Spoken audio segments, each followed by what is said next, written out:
Hello दोस्तों, मैं नवनीत कौर आप सभी का स्वागत करता हूं संकल्प विद नवनीत के यूट्यूब चैनल पर। तो दोस्तों, आज हम पढ़ने वाले हैं भारतीय संविधान में पढ़ने वाले हैं दोस्तों सुप्रीम कोर्ट यानी कि सर्वोच्च न्यायालय और उच्चतम न्यायालय।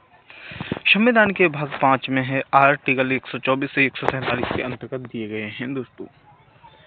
प्रथम जो सुप्रीम कोर्ट है 1773 में रेगुलेटरी एक्ट के द्वारा खोला गया। सबसे जो पहला सुप्रीम कोर्ट था 1774 में कलकत्ता में सुप्रीम कोर्ट की स्थापना की गई, जिसके मुख्य न्यायाधीश यानी फर्स्ट जस्टिस थे दोस्तों, वो थे एलिजा एम्पे थे दोस्तों। 3 अन्य न्यायाधीश थे जैसे चैम्बर, लिमिस्ट और ब्राइड। ये क्या थे दोस्तों? 3 अन्य न्यायाधीश थे दोस्तों इसमें। प्रथम संघीय न्यायालय यानी फर्स्ट फेडरल कोर्ट्स भारत शासन अधिनियम 1935 में यानी गवर्नमेंट 1935 के द्वारा इसकी स्थापना की गई। स्थापना 1 अक्टूबर 1937 को दिल्ली में की गई थी दोस्तों। प्रथम मुख्य न्यायाधीश मोरिस गुवियर थे दोस्तों।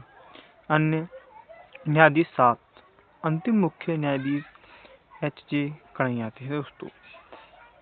इन न्यायालयों के खिलाफ अपील ब्रिटिश में की जाती थी दोस्तों। जो इन न्यायालय थे इनकी अपील है दोस्तों ब्रिटिश में की जाती थी। स्वतंत्रता भारत के पश्चात जो सुप्रीम कोर्ट है दोस्तों, स्वतंत्र भारत के पश्चात सुप्रीम कोर्ट 26 जनवरी 1950 को स्थापना दिल्ली में की गई थी दोस्तों सुप्रीम कोर्ट की, जिसका उद्घाटन 28 जनवरी 1950 को की गई दोस्तों। प्रथम मुख्य न्यायाधीश या प्रथम जस्टिस तो H.J. कन्हैया थे दोस्तों, जिसे हीरालाल जे कन्हैया या हीरालाल जे कन्हैया भी कहा जाता था दोस्तों। मूल संविधान में जजों की संख्या वर्तमान में समान है और वर्तमान जजों की भी संख्या समान है, यानी कि वर्तमान में जो जज हैं उनकी संख्या भी 34 है दोस्तों। सुप्रीम कोर्ट में जजों की संख्या में वृद्धि कैसे हुई थी दोस्तों? 1956 में यानी कि 8 से 11 हो गए। 1960 में 14 से यानी 14 ही रहे। 1978 में 1 की वृद्धि यानी 18। 1986 में 26 हो गए। 2008 में 31 हो गए दोस्तों और 2019 में 34 जजों की संख्या हो गई दोस्तों, जो वर्तमान में भी अभी 34 जजों की संख्या है दोस्तों। सुप्रीम कोर्ट में जजों की नियुक्ति यानी जो सुप्रीम कोर्ट है उसमें जजों की नियुक्ति आर्टिकल 24(2) के अंतर्गत की जाती है। राष्ट्रपति के द्वारा की जाती है दोस्तों। सुप्रीम कोर्ट के न्यायालय की योग्यताएं यानी जो सुप्रीम कोर्ट है उसकी योग्यताएं आर्टिकल 124(3) के अंतर्गत आती हैं दोस्तों। वह भारत का नागरिक होना चाहिए, कम से कम 5 वर्षों या 2 से अधिक यानी कि हाई कोर्ट में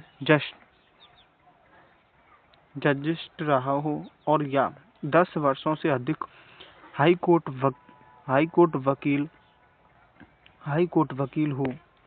राष्ट्रपति की नज़रों में कानून का ज्ञाता यानी कि वह राष्ट्रपति की नज़रों में कानून का ज्ञाता होना अनिवार्य हो।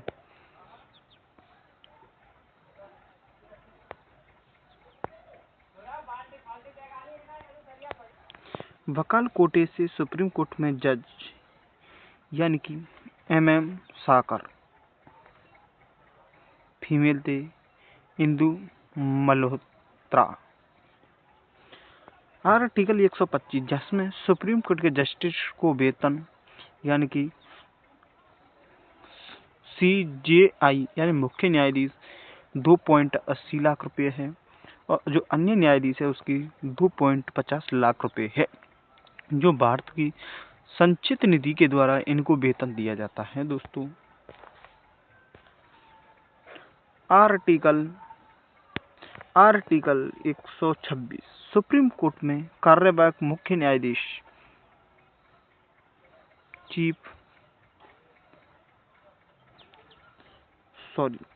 आर्टिकल 126 सुप्रीम कोर्ट में कार्यवाहक मुख्य न्यायाधीश की नियुक्ति राष्ट्रपति के द्वारा की जाती है। आर्टिकल 127 सुप्रीम कोर्ट में तदवर्य न्यायाधीश की नियुक्ति राष्ट्रपति की सलाह से सुप्रीम कोर्ट का मुख्य न्यायाधीश जस्टिस द्वारा की जाती है।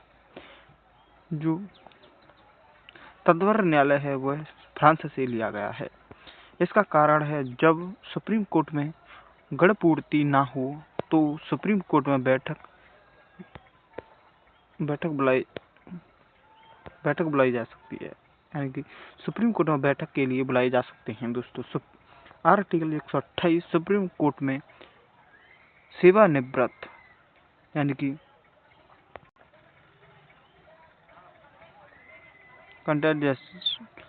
जस्टिस का नियुक्ति यानी राष्ट्रपति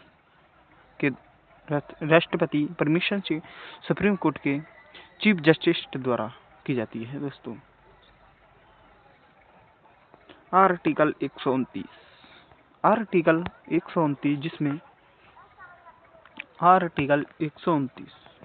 जिसमें सुप्रीम कोर्ट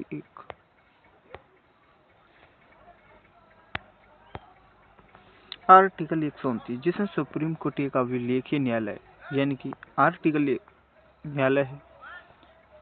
130 जिसमें सुप्रीम कोर्ट का स्थान यानी कि set of supreme court Srinagar और हैदराबाद में खोला गया। सुप्रीम कोर्ट के न्यायाधीशों का कार्यवाहक यानी जो दोस्तों सुप्रीम कोर्ट है उसके न्यायाधीशों का कार्यवाहक या कार्यकाल क्या है दोस्तों? कार्यकाल 65 ईयर यानी कि जो सुप्रीम कोर्ट का न्यायाधीश हैं वह अपने उम्र 65 वर्ष तक होने तक नौकरी कर सकते हैं। उसके बाद वो यानी कि नौकरी से हटा दिए जाएंगे दोस्तों। तो दोस्तों आपको हमारी वीडियो अच्छी लगी हो तो चैनल को सब्सक्राइब करें, वीडियो को शेयर करें। जय हिंद दोस्तों।